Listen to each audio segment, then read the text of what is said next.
All right, guys, welcome back to another episode of the Mogul Marathon Real Estate Podcast. I'm your host, Yannick Cudjoe-Virgil, and I'm super excited for our guest today.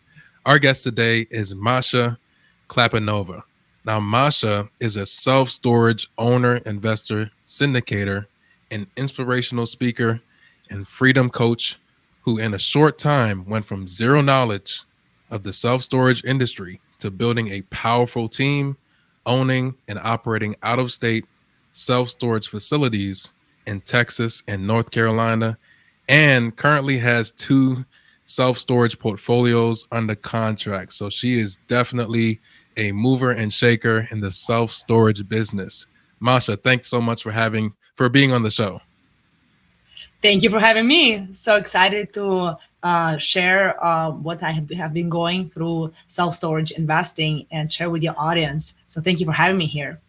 Absolutely, absolutely. So self storage is one of those investment strategies that not too many people talk about. You hear a lot of people talk about multifamily investing, different asset classes, but not a lot about self storage. But first, before we dive into the specifics, give us a little bit more context about who you are and how you got to where you are today. So do we have like 3 hours at least here? Well, not quite, but would definitely love to know, So let's how keep you it got to short. where you are today. Let's keep it short and sweet. I'm coming from Russia, and it was always my dream to come to United States because I knew that to do something special, you gotta be in a country where it's full of opportunities. And United States is, as long as you take on pursue those opportunities. So at some point, I was involved with real estate, with just real estate sales, and my broker was doing some flipping projects. So we got a little bit involved with him, not much, but just here and there. We did some Airbnb project, and then things started going a little bit south. Something was not working out. First time we got our investment back, we were happy, but second time it was delayed. Like something is going on weird here. And yes, he one day to another disappeared with all the money and just dropped us like in a very not the best situation. And I said, I will never do real estate investing again. Yes, I said that, and I lied to myself because after a few years, I'm like, no, real estate investing that's how you can build your wealth. That's how you can get that passive income. So I started exploring again, back to like flipping, Airbnb, exploring, and ooh, wait a minute, there's mobile home park investing. Oh, there is multifamily, senior living, and self storage. And when I found out about self storage, I decided to explore more. And this is how I got into storage. Well, that's great. And a lot of times, people go through different things, specifically in real estate, and it's one of those businesses where, sometimes you're going to run into some rough patches, but I think the benefits long term supersede anything that you're going to go through in the short term. And so I'd love to dive a little bit more into what you're doing in self storage today and why self storage investing. Sure, definitely. I always love talking about why self storage because this is where exactly I had to choose why would I want to pursue particular asset class because I knew from past experiences I've done like several careers and several roles and doing a lot of things thinking I'm so talented. I'm doing a bunch of things where in all those areas I was not getting the results I wanted. I was like, something's wrong with me. Something is wrong with me. But honestly, it's just not having focus. That's what was wrong with me. So that's when I knew I needed to choose one thing. I already paid for a wholesaling, a flipping course, which was not cheap. And I was just so attracted to self storage. And I was like, I needed to choose. So I started putting benefits, obviously, what's better, what should I do? And self storage, first of all, is a recession resilient asset class. I decided to pursue it right where COVID hit, and even before COVID, everybody's talking about, oh, recession is coming. They've been talking about recession is coming right for quite some time. So hearing that it's recession resilient asset class, that it performed better than any other asset classes during the 2008, 9, 10, and as well as during COVID. It actually, during COVID, the industry grew. The industry grew. It's just in general by 10%, where other, well, except warehousing also grew. All other asset classes lost. So it's been proven already that self-storage, it is recession resilient. Because people, why? Because people during good times, people buy stuff, right? They buy stuff, so they need storage. During bad times, people, what we call the 4Ds, and now actually it's 5Ds. D is people die, people divorce, people dislocate, people declutter, right? When people start, especially putting offices in their homes, they needed to declutter. And the last 50, dislocate, I forgot. So we're gonna be just living with the four of them. But it's basically an event when things are not going. So people not going so well. People need downsize. The fifth one, thank you. Downsize. Instead of people, if you're paying right now $2,000 for rent for your house. If you move into an apartment that's $1,000, you probably would rather pay $100 for self storage, right? So people do still, when there's bad times, pay for that. So it's a recession resilient asset class that I was so comfortable moving forward to. That's great. And I love that the fact that you said you wanted to focus on one thing, because I think as investors, when we first get into the game, maybe we're drinking a lot of what I call like drinking the sauce, right? Like everything is so interesting. Like, when Yes. I first started in real estate, it was wholesaling, fixing and flipping. I knew that I wanted to do multifamily, so I was trying to put my hand in like all different pots. But I started achieving more and more success when I started just focusing on one specific thing, mastering that, and then moving on into different business strategies or different businesses that can, help me create the lifestyle that I wanted to. Exactly, exactly. And you know that Steve, they ask Steve Jobs, and they ask other successful people, what's the uh, number one thing that really got you to where your success is? What is number one? Most of them answered is focus. It's really being at the moment, focusing on that one thing. Even though I wanted to still like being attracted to all other asset classes. And Airbnb, living in Miami, having Airbnb, it's just a potential very lucrative business, and it is. But if you don't focus, if you spread yourself too much, you will get the same type of level of results. They're gonna be you know, that's what it is.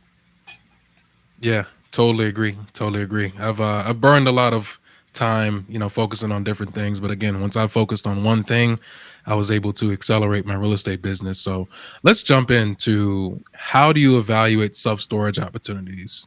Not a lot of people know how to evaluate self storage opportunities, how to evaluate markets, maybe how to evaluate rents. When you're looking at a self storage opportunity that someone brings to you, what is maybe the first one or two things that you look at to maybe sniff test this deal to see if this is something that I should look further into? Exactly. Great question. There's a lot of similarities. Obviously, it's still real estate, right? So there's a lot of similarities that you do with multifamily or residential, the things that you look. Obviously, especially if multifamily, doing syndication of self storage or syndication of multifamily. It's pretty similar model. You have all income expenses that it's all the same underwriting process. However, where self storage really stands out, and I give you a story, I'm in some mastermind and I'm talking about some deal that I'm looking and I'm thinking of putting under contract. And I'm sharing about this market. It was actually in Alabama, in this town. And our like leader of mastermind, he's like, oh my God, I know this town. This is where my parents are from. This is like the worst market you can invest. How would you even think? And he's multifamily investor. So his mindset is a multifamily where I did not saw that market scary. I'm not gonna say it's the most exciting market I would invest in, but it's different than multifamily because you don't look at those super growing, super developing, and like hot markets where everybody else is investing. Self storage is very localized. You need a storage in a small town of 1,000 people. You need a storage in a anywhere in not the best areas, in people in low income areas. So that's where you usually don't find in general just multifamilies. There's no multifamilies in those areas. But storage, you need in every pretty much 5 mile radius, you need to have a certain amount of storage units to be provided for population. So that's why I don't go look for choose a market and then look for storage. I look at storage and then I evaluate the market. And me being, of course, again, very open, I live in Miami. I have storages in North Carolina, in Texas, and we're under contract in properties in South Carolina. It's just because there is so much opportunities you can look where many people would not be looking at. So again, coming back to market analysis, right? Not even market, how, first things, number one thing I would look is demand, supply demand analysis. You don't want to come to a market, you don't want to come to Miami and buy a storage, build a storage where there's already oversupply. You think, oh my God, Miami is growing. It's so exciting. But there's so much oversupplied. That means that there's a lot of new builds or there's already built it and they have hard time filling up their units. So you would typically, how would you evaluate that? You would call, we call it mystery shopping. So I have actually I have a virtual team that's helped me with a lot of the processes now, but I used to do it myself. They would call and they would try and get a feel of how full they are. Are they giving you a bunch of discounts? Are they giving you like, oh, we have all this type of sizes available? Then you have to be cautious about the market.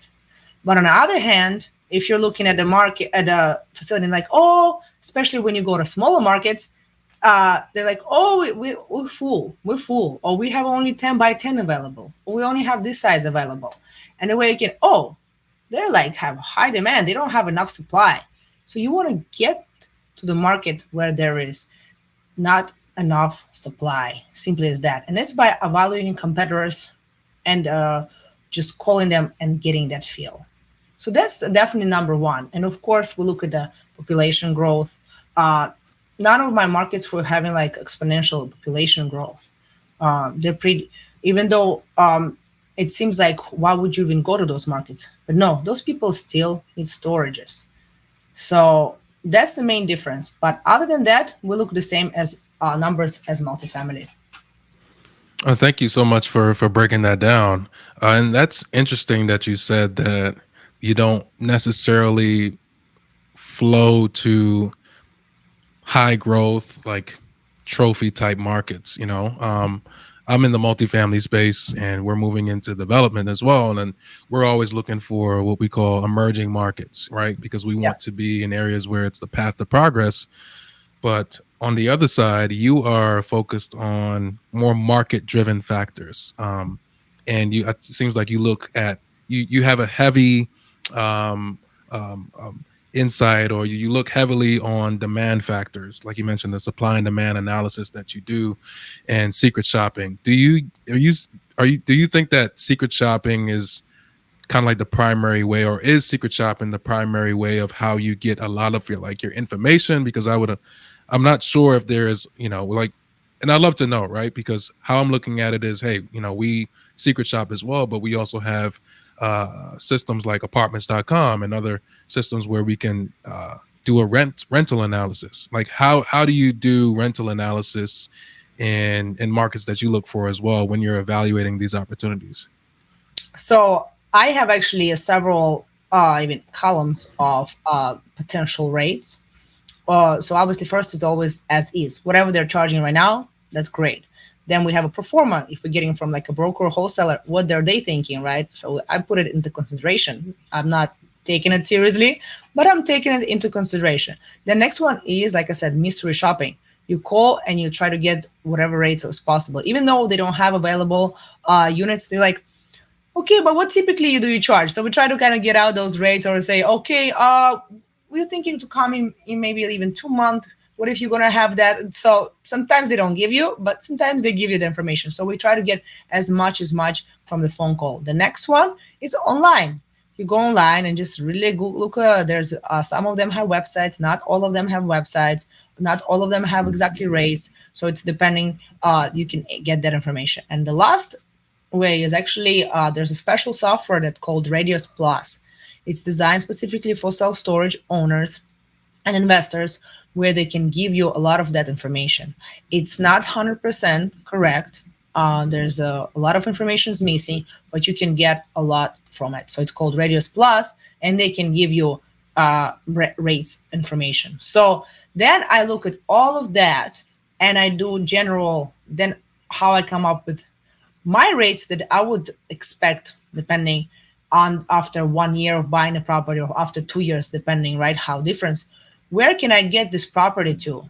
And then I'm analyzing all those rates that I got from Proformer, from broker, from doing mystery shopping, from online, and from the software, and all of that analyzing, seeing where we can be really. That's great. That's great. And what about the expenses when you look at a certain opportunity? I've heard you on a separate podcast that one of the things that you focus on is management and marketing. Give us a little bit more context on why that is specifically within the self-storage space when it comes to adding value to your expenses, but then also operations as well. Of course. So with storage, when you typically think a value add of multifamily, you right away think of, oh, I'm going to rehab the kitchens, I'm going to change the floors, I'm going to paint, I'm going to change the bathrooms, right? All of those, I'm going to change the curb appeal and things like that. With storage, you do that too, but that's really not the driven factor, unless obviously you're buying a destroyed property. But typically, it's just you got the roof, you got the walls, you got the door, and there's not so much going on there. There's no kitchens to rehab or bathrooms to rehab. So the value add that comes in most of the time that we do is managerial or marketing wise. So right now, the properties that we have under contract, the two small portfolios, they're all in Carolina, which consists of 5 storages total. It's 3 and 2. Two different owners, but they all, first of all, have no website. So not only they don't have a website that you cannot go and just book, because some people don't want to go call. They want to just go online and just book. They don't have not only that option, that they just don't have website at all. And the even more interesting part, they don't have even Google business page. So when you would want to rent a unit, you would be like, oh, storage near me, right? Or storage, and you just put it right where you're on location, and they're not foundable. Like they don't exist there. So can you imagine one of the big operator in the space, self-storage operator, he did analysis and he mainly invests in bigger markets, but he says 80% of his tenants come from Google. So I'm sure that he's missing like 50%. Both owners are missing 50%.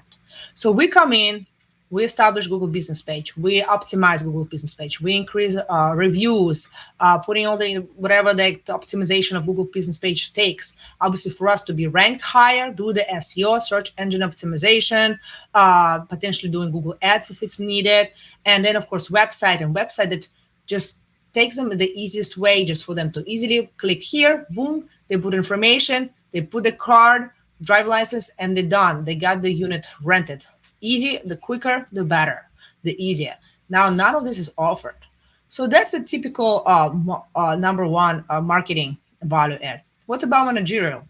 Again, these properties that we're buying, all of them using pen and paper for their rent roll. So they have 10 by 10 with the paper, 10 by 10, John Smith, renting, $100. And that's how they keep their books. They have books all over the place. They don't have no software, no camera system, no control, all the clients. It's just, I am so excited to come in and create a proper business procedures, proper systems. So everybody, we're making more money, tenants are more happy, and it just makes sense nowadays. That's how you run. Make things simplified, but at the same time, smooth business operations. So it's really, you see I'm also using a lot of word business. It is a business. And the multifamily is a business. We just don't call it as often. I feel like multifamily investing, it's a business. So, and storage, it's actually a retail also business. You sell spaces. We have 1 month leases. It's not like year leases. People are more coming going, right? Than when you do apartment rentals. But at the same time, you have the opportunity to increase rates. So you come in, you can the next month increase everybody's rates. It's not like a multifamily where you have to wait for them to for their contracts to finish.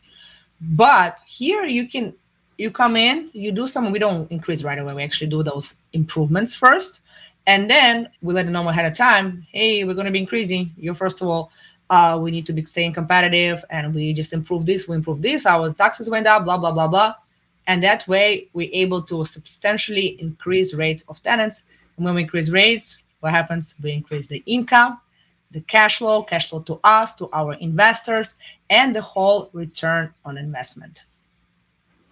That's wonderful how you were able to break that down. I mean, it sounds like you are able to find opportunities, maybe a lot of mom and pop owners who have Yep, owned these businesses for 10, 20 years, and you take them and you utilize management systems that are more prevalent today as opposed to how the mom and pop operator typically ran the business, and also utilizing marketing to drive that traffic, right? As I mentioned, bring that into today's society, today's technology to drive traffic to your business to, in turn, uh, provide great returns for your investors. Is that the case? exactly, exactly. Finding mom and pop, that's again coming back to those tertiary markets, right? You have so many of those little pockets in the United States where in smaller towns, 20,000 people, 5,000 people, 50,000 people, where again, the multifamily, you don't look at those markets. But and how many of those in the United States? I don't know, thousands of thousands of thousands. And they just, they function like they always function. And the beautiful part, it works. It still works. It's still, they still, you buy them there. Sometimes like both portfolios that we're buying, they're nearly full without even doing all that properly. So how much amazing can be coming in and just doing that value add that typically is also not so costly. You don't have to, I mean, I don't know how much those budgets for rehabbing kitchens in multifamily. And I don't think probably I really need to know because I want to sleep better. But no, this is all just really, there is investment involved, but like capital, but it's really just ha- uh, being having that experience and knowledge and understanding how the systems work, being the business entrepreneur, basically. Yeah. That's perfect, man. You're able to utilize technology to cut expenses or just automate things within your business. It's a perfect way to scale and like I mentioned, cut expenses where you don't necessarily have to because you have those technology systems available at your fingertips. One of the things that you did mention as well was the flexibility on being able to increase rents upon takeover as opposed to real estate multifamily where you might be stuck in a 12-month lease, and then you have government agencies that might put moratoriums on your business as well. I'm assuming you didn't have to deal with any of that during COVID, within the self-storage business, did you? Um, so everybody were like scared first month of when COVID happened. After that, and I don't want to say in any mean way, we all storage people like in a funny way, sitting and kind of laughing at all other asset classes because we were essential business. We were first of all open, fully open. Everybody could come in, and we don't have no problems. We still do our when people don't pay, they first month after 5 days. It was after 5 days. I think yeah, after 5 days they get late fee. So boom, you get additional $15 that you're making. Then you're gonna put overlock. So there's overlock fee. So you start putting overlocking fee so they can get out of that unit. After overlocking fee, they may request to remove. So it's gonna be cut locking fee. So after if they don't even do that, One month passed, and they're starting the lean process. So now they're gonna start getting letters. We have to go through some certain processes. I'm not gonna get into detail right now, but then you're going through that lean process, and after 50 days, you can auction the unit. And all states a little bit different, but typically that's what it is. After 50 days, you can auction. So you put that unit online. There's no storage wars thing happening. Okay, we're not finding no antique Ferraris or anything like that. It's just so usually some trash that you really want to get someone actually come and pick up and get rid of it. We probably had the most expensive unit sold once, like $150. Sometimes it sells for nothing, sometimes for $10, $30. So depending. But really the great thing that's after 50 days, we for 5 days advertise on that online platform. Some people are betting and they're coming in, take all that stuff, and we get a clean unit ready to rent for next tenant that's willing to pay. And that's it. So our turnover cost, there's no much turnover cost. You don't have to go lease that unit with a broker, right, or a realtor for them to lease it out. And you don't have to go and fix like paint walls or fix holes or whatever they're messed up. You just simply just sweep it, and that's it. It's ready back on market for new tenants who are willing to pay the rent. That is very, very interesting. So just before we move on, so are most of the operational, or let's say the turnover costs, more associated to maybe junk removal in the storage business? Because I would imagine, it's just maybe bringing someone to clean out the unit, sweeping it, and kind of just putting it back on the market. Like, is that the case? So we don't have property managers on site. We don't like office. We actually have one office, but we don't even utilize it for that purpose. Because what they're going to be sitting there all day. Yes, we had previous property manager on one of our properties come and actually the seller's property manager sitting in the office. For them they had to go come in and sign a lease in the office. Why? Obviously, we are right away put it electronically. Whenever they book a unit, they get right away an email, they're signing, and it's super simple process. And so our operation, we don't have property manager. So, but who would they have? We have facility caretaker who comes 2-3 times a week, checks on the property, gives all the report to our virtual manager. I trained someone in Philippines who is now our virtual manager. I used to self-manage it, so do a lot of things, but now I don't do that because I have virtual manager. Then of course we have call center. So all the calls takes the company that does all the storage for other storage owners. So they're professionals, they have long hours open, they know they have access to software. So we have utilization of basically call center, facility caretaker, and a virtual manager that's based in Philippines.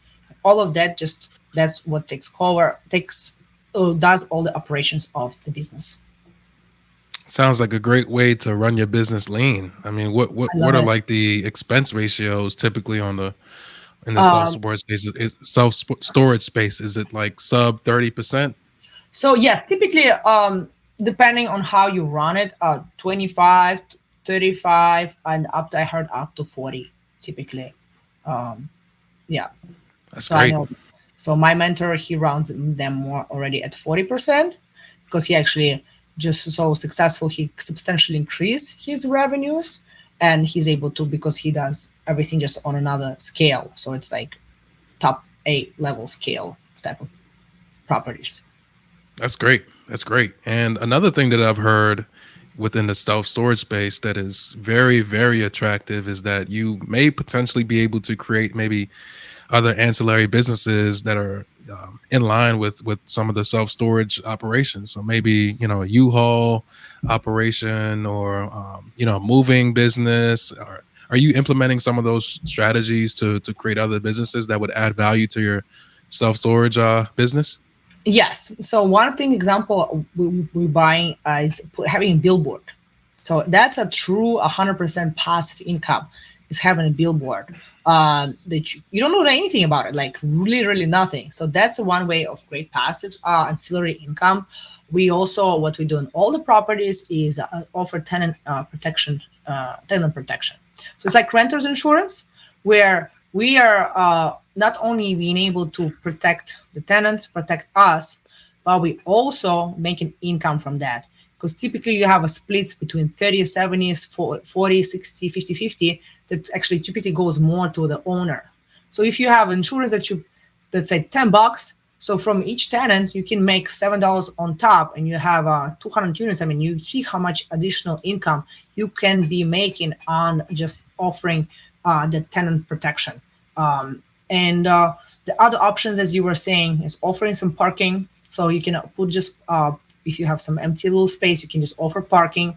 You can put canopies, or actually offer more covered parking. You can do U-Haul rentals. If in your market, after research, you can find out it's the U-Haul will bring you customers, and at the same time you can make additional income with U-Haul. But for that, typically what we encounter that you have to have that more person that's on site. So we prefer not to pay anybody on site because we save costs there, but we then kind of it's more complicated to get U-Haul.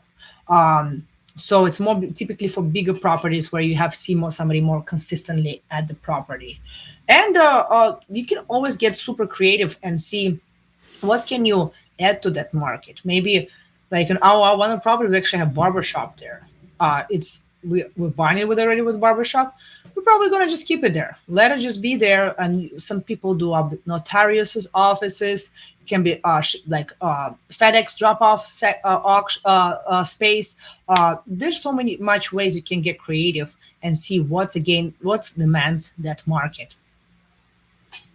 That's great. That's great. I mean, the successful entrepreneurs know how to carve out and start digging into like different ancillary incomes, and really finding a niche on specific assets, especially in the world of competitiveness and capital just that's being deployed in the market today. I feel like you really have to hunch down and figure out, how to find these different uh, income sources to really set yourself apart as an operator today. So Exactly. how are you? Okay, so I'm sold, right? I want to invest in self storage. I want to get into this business. How are you finding deals today? I looked at some self storage opportunities a couple of weeks ago, and I was seeing like 8 caps on LoopNet. Like, is that realistic today to find a property that's a 8 cap? It's certainly unrealistic in the multifamily space. Talk about how are you finding deals today, and maybe some strategies that you're using as well. Of course. So for me, it was always I personally never found any property that was completely on market and that was bidding against other people. I wanted to find something that's more exclusive. So typically finding exclusive properties, it's meaning building relationships, right? So all my deals came through relationships, and that was wholesalers. That was actually somebody who dropped the contract. They and because knowing and me being actually on social media too, I was in on mind of that person. So when they find out that somebody dropped the contract, we were first person on his mind. So he contacted me, hey, I know someone who's dropped the contract. You want to get on this deal? Boom. And that's why we got this portfolio under contract. And so it's really going and they're connecting with more people and talking. I used to show up on all the Zoom calls with a storage background. And I still have on my, for example, Facebook or LinkedIn. One moment.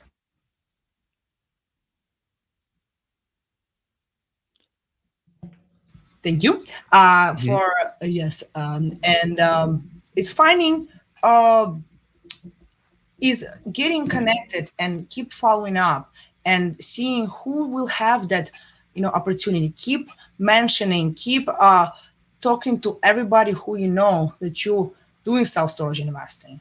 And one ways also for me is first time investing passively into storage. And that way I ask the operator, I'd like to invest passively, but I also want to learn behind the scenes. And that way it gave me opportunity to really learn how they're doing it, what is there happening behind the scenes. And also having that officially call myself as passive, as a self-storage investor. Even though I was passive, I'm already owning a piece of storage. On my personal financial statement, I had self-storage on my personal financial statement because I invested. So there's definitely, I can say the answer to to pretty much all the questions will be who, not how. And you probably heard about this book. It's really going to, I used to attend all the possible webinars. Now I go to as many conferences as possible, go connect online with people and just building relationships and speaking about it. That's the strategy that worked for me. Yeah, that's amazing. And building relationships is a great way to get deal flow. We've certainly won deals in our career because we've been able to either close with the broker in the past, or the broker knows that we have a property on the contract down the street, and he shows us the property that's up on the same street. So building relationships is a great way to accelerate your business career, but then also be provided those opportunities that other people are likely not going to see. So moving on into maybe the feasibility stage, if someone is trying to inspect a self-storage facility, what should they be looking at? Maybe what are the maybe 2 to 3 things that someone should be looking at when looking at a self-storage opportunity? Great question. So what we do when we already obviously get under contract, and we don't go see a property before we get it under contract. And I think multifamily you also do that. We don't go explore and waste time traveling. We do our best to see whatever is possible, and then we go there and we order inspection to get done. So inspection again will be and we do in phase 1, first of all, it's so important, environmental report and a PCA, property condition assessment. I know that they will do so much better. I'm not an inspector, so I'd rather give this job to someone who's an expert in it. And it's the PCA, the property condition assessment, is not going to be as expensive, I would say, as it would be, for example, again, for multifamily, because you typically really you don't have to explore the plumbing system, electrical system. I mean, it's much more simplified, so it's not as costly as it is. But at the same time, is obviously the due diligence is really so much verifying all the documents and all the financials, which again would be similar, like taxes, what's their property insurance, what are they doing. I know all the properties where I bought, they don't do proper auctions. They don't do proper lien process. So, and that's a little bit different from multifamily. You don't focus so much on physical, but you do focus a lot, again, the business operations wise and how they're running it. Yeah, I think the due diligence process as a whole within the space of commercial is kind of the same structure, but I think within different asset classes, you certainly want to be more focused on different, aspects of the business, or like you mentioned, the financial aspect is really important when getting into the self-storage space. Due diligence is one of the most important aspects of commercial real estate. So if you really know how to perform due diligence, you will be successful in whatever that you do in real estate. So if someone wants to finance these opportunities, what's the best way to finance these opportunities? SBA is a great option. The only thing is a little bit timely, but we are encountering same issue this time. We encountered the same issue that just regular banks don't want to finance because we don't live in that state, and it's definitely creates that. I thought after having already several storages under my belt, I'm gonna get easily just a regular bank, and it's actually not. They're still doubting that you can manage it remotely, which is just complete nonsense. But also, I mean, the main issue would be that they cannot go outside of their, how you call it, footprint, right? So they just, you either have to be there, and then let's say even I'm in Florida. Florida banks don't want to finance a property in South Carolina, and the South Carolina ones don't want to finance a Florida investor. So it becomes that, what we can do there.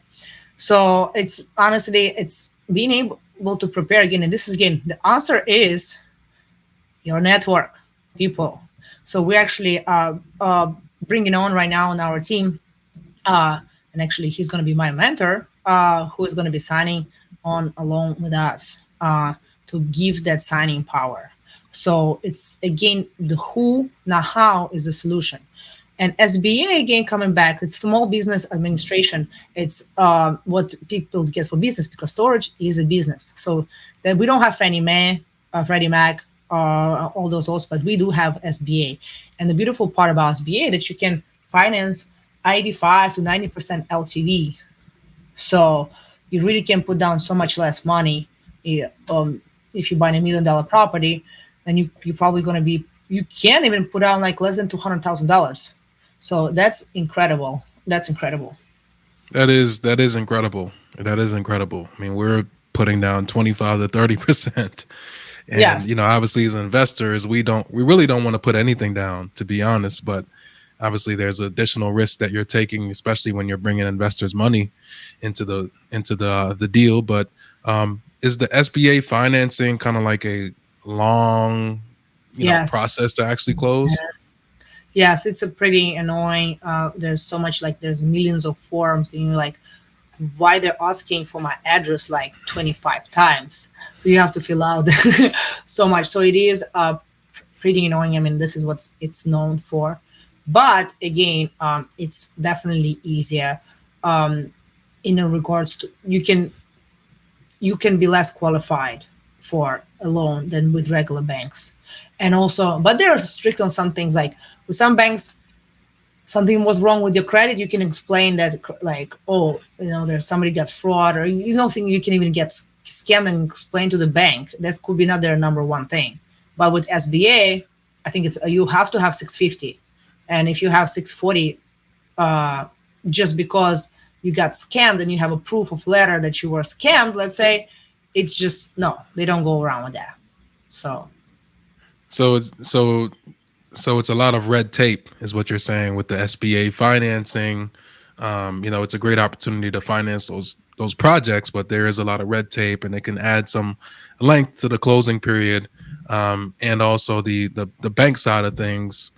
Um, if you're trying to get it financed in a different state that maybe you operate, or maybe that you're currently living in, it's probably going to be a little bit more scrutiny, in which you've been able to leverage your partnerships and other as I mentioned, partnerships to get those deals done where those issues may arise. Is that the case? exactly, exactly. Yep, yep. That's perfect. So that is you have a lot of experience and knowledge in the self-storage space, and it's great that you've been able to accomplish what you've accomplished today, and the success that you've been able to achieve today. So what's the next step for your company moving forward? Are you continuing to find these off-market deals, taking these mom and pop operations and bringing them to the future? Are you trying to scale up into larger and larger self-storage assets? Give us some little bit more context on your growth plans and what you hope to accomplish in the future. It's a great question. So obviously, like you say, it's so much about scalability. And in my first partnerships, they were great, but I was the one that's the doer, making happen. I brought somebody who had capital. I brought someone who had experience, signing power. But I was the one who was playing most of the roles, and I can do as much. That's where I realized I'm creating virtual team. So I started creating virtual team, and my plan is to have an army of virtual teammates because they're amazing, and they can be also affordable, but they're great workers. They're know technology, they know English very well, and it just so growing them and giving opportunity to third world to our income. And then of course it's partnership. So right now I'm into moving forward to a new partnership where we both play roles, where my weaknesses, such as I'm not that great actually person, like anything about maintenance, fixing, so he's going to be more taking over that, where I'm going to use my relationships, my underwriting skills, my systems, that I love systems and all of that. So really utilizing partnership is actually growing teams. Again, the who and how, whether it's just hiring employees like workers or partnering with others. So that's the plan, and it's just like, so I can just focus on certain area. My goal is to focus. We were doing right now capital raising. I want to focus more on capital raising. I am doing speaking on stages. I love I like impacting others, making that difference. And when people come to me and say, "Oh, Masha, thank you so much for sharing that. I just know exactly what I'm going to go right now home and do." Or, "Oh my God, you just shared. You inspired me so much." So that's just so moving right now. Just like just got excited even right now just sharing that. So it's really start focusing more on capital raising, giving opportunities to passive investing. Because why are we all in this, Yannick? Why are we all in this? Is it because of just real estate? No, it's so much more. It's freedom. It's financial freedom. It's time freedom. It's location freedom, and all of this through passive and active investing, we can get to that freedom. So I want to obviously make it for myself, to my family, my close ones, but also for the world to show that through creating of different systems, through investing passively, through like creating teams, we can get to that freedom. We can be so much free and just focus on working on what's where the best, what our strength is. So I love definitely keep doing more, creating fundraising events. This is why also my big why is create fundraising events. So it's there's so much opportunities through this in that it doesn't have to be exactly self-storage, but I just find it self-storage, I feel like I can get there quicker and I can help others to get there as well. That's amazing. That's amazing. I love it. I really, really love that you've been able to get passion in what you're doing, and you've been able to help investors achieve the financial freedom and tax benefits and all the things that real estate has to offer. So that's really, really Exactly. cool. Isn't it? I mean, it feels so amazing. Someone that like I invested passively myself also, and when you get the check without like doing anything, and you invested also not in some nothing against crypto or stocks, that one day from one day to another you can just lose it, and just without like zero. I see it as a lot as a gambling in a way, and I'm not saying it's gambling, it's not at all. There's so much amazing things about it, but I just don't have control of it, and I know all these people, they don't have control. We have control of a self-storage facility and how it runs.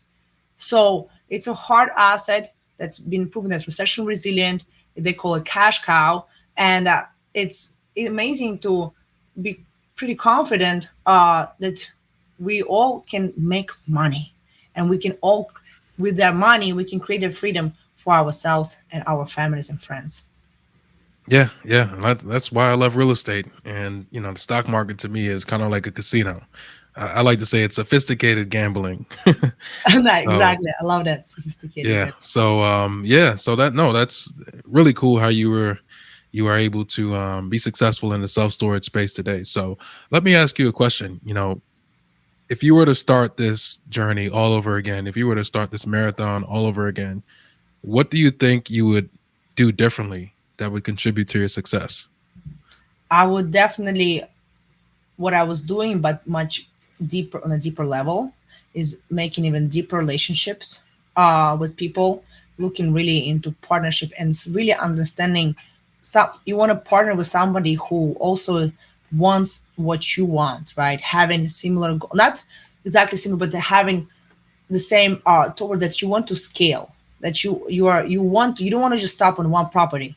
You want to be able, let's keep investing into the investing business, right? Not only thinking as just this one property, let's save cost now, but then we're like straight like just focused on that one asset instead of focusing on keep growing together as a team. So that's definitely one aspect. And I would say it took me 1 year, 1 year, over 1 year, almost and a half, since I hired my first virtual teammate. I could have hired much earlier. I started with just 5 hours a week, which was costing me like less than $200 a month to have a virtual assistant. Why not? Like you can have a full-time job. I'm sure you have $200 spare that you can just having someone helping you with some monotonous tasks. So honestly, again, hiring, I would have hired my virtual teammate 1 year, like right, pretty much like let's say 2 months after I started out. I could have done that. So those are probably two things. Again, is about people. Together with other people, we can achieve so much more than we're trying to get it done ourselves. Yeah, I completely agree. I agree with that wholeheartedly. I mean, hiring a virtual assistant today is very, very affordable. And when you compare that to going out and eating lunch somewhere over the past, few weeks and months, you add that up. I mean, you could probably sacrifice and, hire a virtual assistant, and that's going to free your time up to expand your business and expand your operations and do all the things that you want to do, and then end up having the time freedom that we all wanted to get into this business for, because it's easy as a real estate entrepreneur to get lost in the sauce or lost in the business, and you get focused on mundane tasks that really don't add value to your business. So I think that is where virtual assistants come into fit, is that they bridge the gap between you being able to step out of the business and actually grow it, Yep. and being stuck in those small tasks that really don't make you money.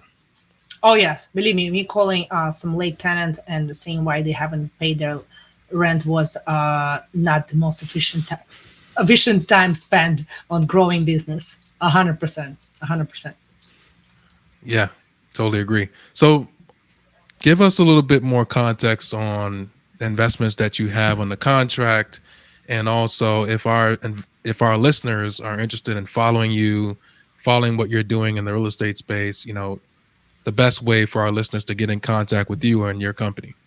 Of course, thank you. So you can find me on any of the social media platform, mainly LinkedIn, Instagram, and some Facebook. It's just Masha Klapanova, and you can find me over there on Instagram. It's at Masha Investor, and my website is guess what? It's Your Freedom Investments, because I'm all about freedom, and we are right now having two portfolios under contract.